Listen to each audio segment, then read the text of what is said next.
What up, guys? It's Randy from Make or Break Films today, and today I'm gonna hold a dual comm with my buddy Dustin, Hey. and we are gonna talk about the best games in history. I don't know So about the best, but give him that. they are the best. Any game that you get all the customization you want, anything you can do in it. I don't know. What would be the perfect game? Well, you gotta think. There's customization and then there's play. Because, like, you gotta look at Brink. Brink that came out, wonderful customization. It was like the best customization you could ever have. I don't know. That one you're wrong on. I do know for a fact you're wrong on. Customization? I do Come know for a on. fact you are wrong on the Color customization. each piece. Borderlands. Borderlands. That's there we all go. I've got to say. Well, Borderlands. Borderlands and Brink are like the same game comparison to. No, they're not. Yes, they are. You look at Brink and you look at Borderlands. You've got the same basic graphic background. You've got the same kind of gameplay, which is kind of free running and free roam. Except for the only thing is in Brink you're closed in. Exactly. So it's not free. Well, it's like free running. You're not free. That's what they try to install with this game is free running, like the ability to jump over obstacles and do Okay. flips and stuff. Okay. So. Okay. Got you. I don't know. I think the best, if they could make a perfect game, it'd be like a mix between Halo 3, Skyrim, Battlefield, and some other. I don't know. There's like a fourth missing something in there, and like A a new game like coming out? like a Splinter Cell or something like that. Oh. Like a crazy combo for those because, I mean, if you think about it, and you don't think very often, so no. If you think about it though, like Battlefield has the game mechanics, Skyrim has the graphics, and then when it comes to customization as in maps, dude, holy crap, does freaking Halo take that? Halo does take that on maps, but I wish you had the customization as you do on like Minecraft customization. How much you can just build your own stuff. That's actually, they need to do that in the game pretty soon because that's kind of getting. Because that's could you one- imagine having user built games? So that's what they did out in like Super Smash Bros. Brawl. Yeah. They had user-made areas. Yeah. They were a lot of fun, except for you had those people that make blocks and you're stuck inside of them. You can't die. Yeah, right. Like, that's stupid. But I like games where there's user creativity in them. I don't know. There's some fun in them. And I think they should have to go through like a process. Like they should go through a process, and then if they Playability, choke exactly. points, things like that. And then like if they don't meet a certain standard, they get cut. Well, okay. So do you want to be the guy that plays all those when 26,000 people send in maps? Well, no, then you don't have to do that. You just like give them a trial for like a week, and if nobody likes them, nobody has to pick them. And if they don't keep a level up, I guess that could work. Yeah, because but I would like have. if you have the people that have just like plain fields. Well, yeah, I'm saying that would be fun. Let's be honest. That would be so much fun. Yeah, dude, you shoot. That's that's fully automatic. Whatever gun you're using, moments. That's like M60s. That's dude. M60s, man. If like I said, if it's a mix between Halo, man, everybody's gonna be a goss. Are you kidding me? Shooting people, blowing them off the map. No, they need to come out with a game that's absolutely just gonna be the top level, next gen shit. It has to be something that's out of this world. Well, you gotta think. In a couple of years now, you got the next 360. You got the next Xbox coming out. You got the PS4 coming out, and you got the Wii Play. We can go to hell. We can actually taking the next step with this. Okay, one. we can no. Nobody's gonna play anything on Wii besides workout games. What do you gotta think? You gotta look at this. 360 and PS3 have taken from Wii with the whole personal controller things. They did change gaming. The Wii? Yeah, it changed the way that 360 and Xbox, 360 and PS3 had made themselves. Like they added the Kinect and they added the PS Move. I guess I don't know. I don't care. changed I play something. PC, so I sit in a chair and I move a mouse. I have a. Or if you didn't have to move that mouse. That's stupid. Why would? Well, what? No, mouse. then The mouse has to be there. that is like a staple for gamers, especially on PC. Okay, yeah, I would say for a gamer you have to have some kind of mouse moving material. Yeah, I know. Yeah, there's no getting around that. I don't know. All I know is that PC has the best graphics for any system out. I mean, you can go ahead and pretty much. I mean, now, gaming PC. Let me clarify that. Gaming 'Cause, PC. okay. You got those ones that look like pixels on your screen. Yeah, let's be real. Gaming PC, not little laptops that are used for school. Not little like home computers. I'm talking like $1,000 machines and that's baseline. $1,000 machines, 8 gigs of RAM, quad core processor, graphics cards out of your mind. Something that can run it fast, efficiently, and look good all at once. I don't know. I don't know why you have to add. Why Look good. You know what? They have to make a game that's specifically designed for PCs only. And they have a lot of games like StarCraft. No, okay. Like Battlefield used to be a PC only game. What the heck happened to that? It grew bigger. No, people complained and they got their way. They did, because look how much it opened up. You got the people who didn't want to play on PC because it's so much more involved. Then you got the people who are like, they're controllers. It's dirt controllers, and they're like, I know how to use this. Why don't you make more money if you give it to me on this controller? Because there's still more PC players than there are Xbox and 360 combined. But if 360 and PS3 and Battlefield alone can make all this extra money from opening it up to more people, they're happier because then they can make your next Battlefield. I feel like they should have a separate Battlefield from everybody else for PCs, but still make Battlefields for that. They pretty much did, though, when they made Battlefield 3, because the map size is actually... I don't want to be mistaken, but I think it's like twice as large. The map in general, like actual size and speed of running is actually a little bit faster, a little bit larger. The controls obviously are different. But I don't know. It's basically like taking a controller and flipping it flat out. No, it's a whole lot more in depth than that. Well, you gotta think you got buttons, which are your face buttons. I can go ahead and tell you there's 47 buttons that you use and you can have them set up. In Battlefield. That's almost the entire keyboard. There's like 63 on an entire keyboard. I don't know. Back on topic. So what would make the perfect game? Okay, for me, it would definitely have to be... I don't know why, I've always loved the concept of zombies. It's just, I've always loved it. It's kind of like that non-stop killer. So you want something... But I don't want survival. I don't want, like, Black Ops zombies. Okay, so you want something that's kind of like, what is it called? Dead Island or Left 4 Dead. Dead Island, that was a great game. Or Left 4 Dead. But I want more shooter into that. When you look at Left 4 Dead and you look at Dead Island, they're all about melee weapons. Are you kidding me? Have you played Left 4 Dead at all? But something where you have to aim down sight and actually play it. When you have tactics. When you're like the military group before the zombie apocalypse gets huge. Before it takes everybody out. Okay, so you want like a 28 days later or 28 weeks later mix. So you're actually a military guy. Okay, so you want like a now, this day and age, Dead Space. Basically, yeah. I love Dead Space. Like, a lot of people can't handle Dead Space. Like, it creeps the frick out of me, dude. Going down love Dead Space. That's my favorite game. I take that back. Dead Space, what is it? What are we up to? 3? No, it's only 2. Okay, 2. Dead Space 1 scared me. Dead Space 2 is just stupid. Yeah, it was like the whole mind thing where he's like losing it. Yeah. So, but Dead Space 1, everybody was like, Dead Space 1 is out your mind crazy. But if you really think about it, you take your time to look at it, it's just things moving. Well, technically every game is things moving. Well, there you go. Sir. So, I don't know. I don't know. They need to come out with the best third-person shooter they can come up with. Splinter Cell was pretty good. Did you know what they added to Modern Warfare 2? A lot of people don't know this because they're all caught up with Modern Warfare 3 and Battlefield 3. That they don't even go back and play the old ones. What they added to Modern Warfare 2 is a third-person tactical. You're playing in third person. It's actually a lot of fun. I personally don't play my games in third person if I have the choice. But when I started playing it, I was getting the hang of it, and I really liked it. I don't know. I don't know. They need to come up with a, like, I don't know. They just need something that's going to bring back all the gamers who have been like, okay, gaming's going down, we got to go. I don't know. I think the storyline is what really, like, they need, I think the newest storylines that I really like, and honestly will play over and over, are Battlefield. I had Call of Duty and I didn't like it.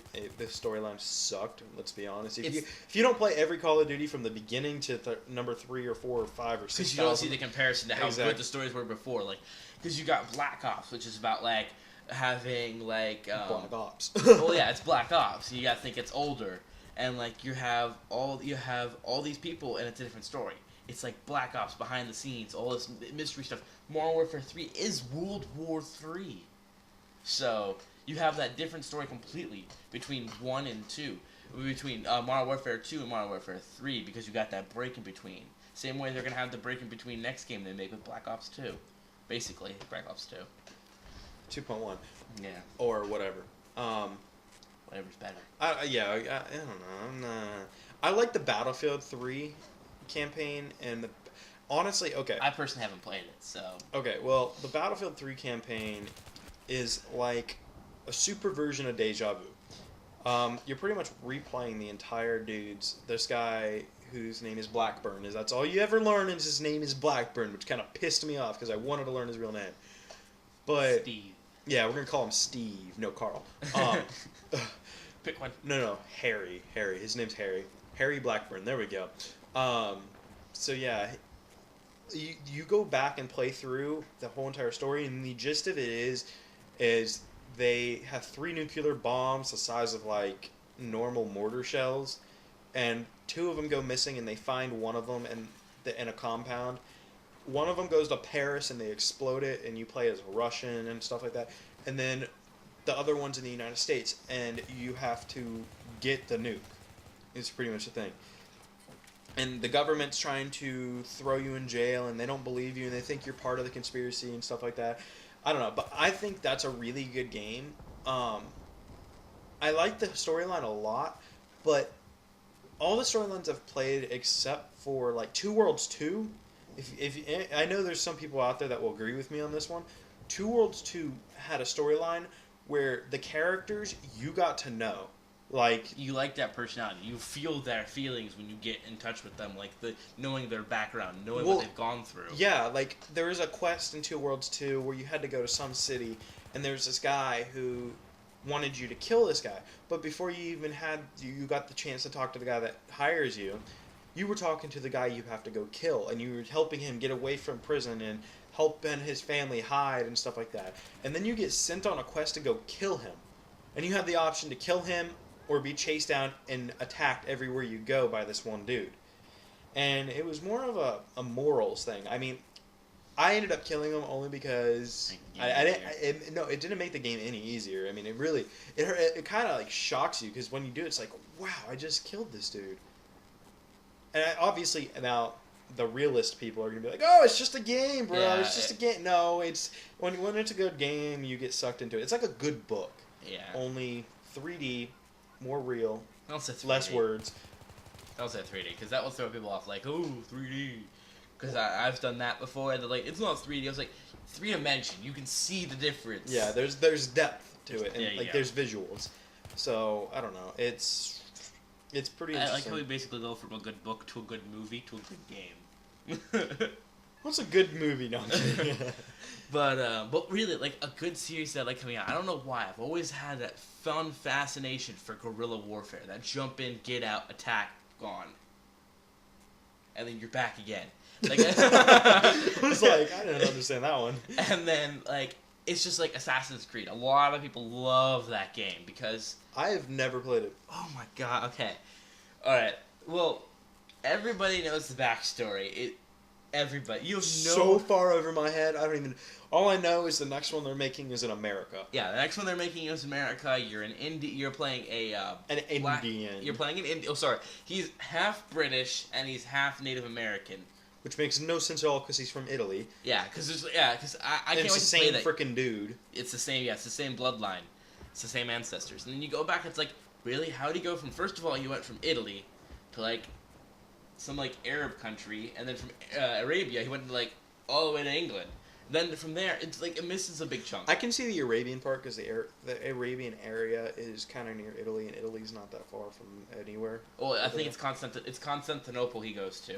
Yeah, that's which is right there. Yeah, and like it's a good trading post, but I can understand maybe he catches a British ship from Constantinople, but I still don't understand that breaking point where he starts an assassination group in America.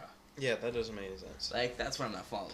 Okay, so what's the backstory? The backstory is basically, you start off as this, you're working for this company called, wow, I cannot remember the name. You're working for a company. You're working for a company that is taking people's bloodlines, their ancestors, and using this device so you can go back in time, basically, through your bloodline, and control that person and look through their eyes, see what they did. So it's in the future, but it's in the past? No. It's this time period going back. Just an advanced time period. Okay. That makes no sense at all. Well, This is some voodoo, Wiccan type of stuff going down. Yeah. We got them rocks over there that are glowing. You don't know about this yet, but they be glowing, you know? But, yeah, you basically go Rub back. a little magic powder together, throw it on a wall, jump at it, and go through it. What? You'd be surprised. People do that. Just kidding. But no, and you go back in time, you're playing as this man's ancestor called Altair.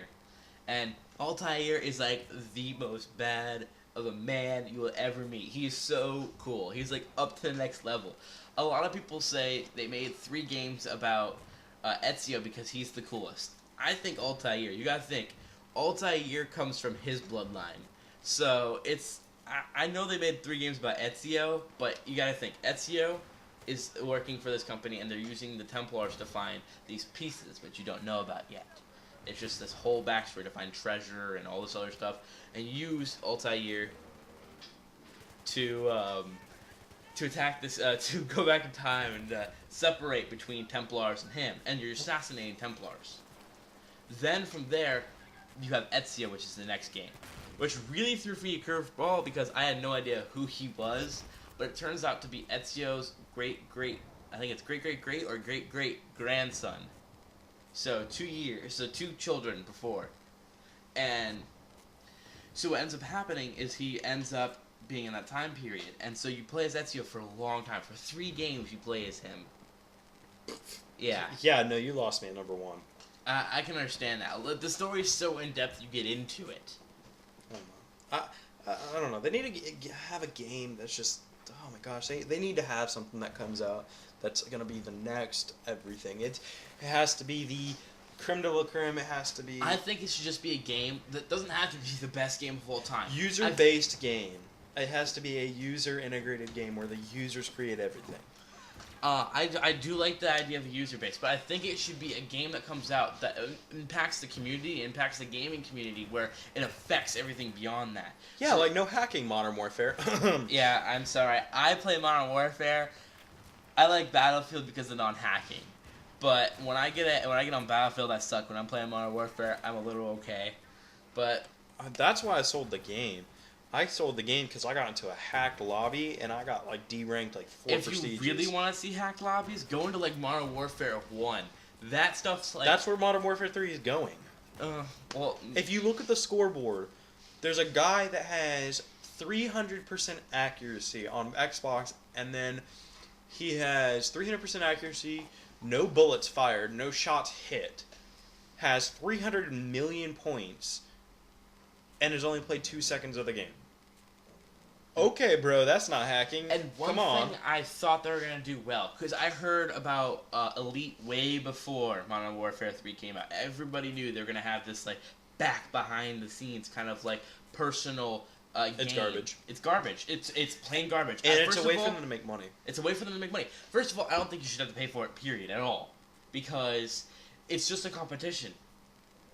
And it's a big competition. You can have little competitions where you add in videos, like gaming videos, like noob tubing videos. You'd be like, nope, you have to pay for it. It's like, why do I have to pay for it? I'm not even getting anything out of this. I'm getting recognition for a good noob tube video. They should have, first of all, they should have more free things thrown in there. I can understand paying for, like, the $1 million competitions because you have to buy in anyway. In real competitions, you have to buy into those. Yeah, but that's when you're seriously into it. Yeah, that's when you're really good. Those are, like, the people you don't screw with. Yeah, those are the people that you go head-to-head and will lose every time. Yeah. But those are the people too that don't go, like, they have certain lobbies that they only go in and stuff like that, and I don't know, Some certain friend groups, yeah. Like, I don't, it's just, and they always are practicing, and I don't want to take gaming so seriously that I actually start to dislike it because it takes so much effort. That would just be boring and stupid and not fun for me. That's one thing where a lot of games come in. Like, you gotta think, even behind the scenes in PlayStation, on the PlayStation Network and the 360 Network, they make so much money off the little tiny mini games they have, like Hamster Ball. Like, this Hamster Ball game and the PSN has grown huge. It's this free game for PlayStation Plus people where you're literally just a hamster and a ball and it's a track. Kind of like Monkey Ball, but a hamster. And it's so simple, it's so elegant, it doesn't look good, it's just easy. But it makes them so much money. It's just... okay, so it's kind of like that, what is it? Monkey Ball. No. It doesn't look good at all. It's decent. It's not great though. It's like, not grainy. So it looks like, or it's kind of like Castle Miner Z, where you're like in a Minecraft world, psych, and you're battling off zombies that look like blocks. Well, yeah, it's not very detailed in the way, but the hamster looks good. I think the best part of the whole game was the hamster, because it looks like they took 20 minutes on the hamster and 5 minutes the rest of the game. Just creating that one little hamster. Yeah, but yeah, you gotta think they don't make all this money off of just the games they buy. All this behind the scenes money too. Yeah, there's a lot, and developers, and then they're getting sponsored for making it because they're promoting other things. Like if I don't know, those of you guys who actually pay attention, in Need for Speeds, you'll see like Obama's ad. There was an Obama ad. I saw this for the first time in one of my Need for Speeds. There's an Obama ad. I saw a 5 Gum ad. Yeah, there's 5 Gum. There's like stuff, but they're getting paid to do that. They get paid a lot of money. They get paid enough for.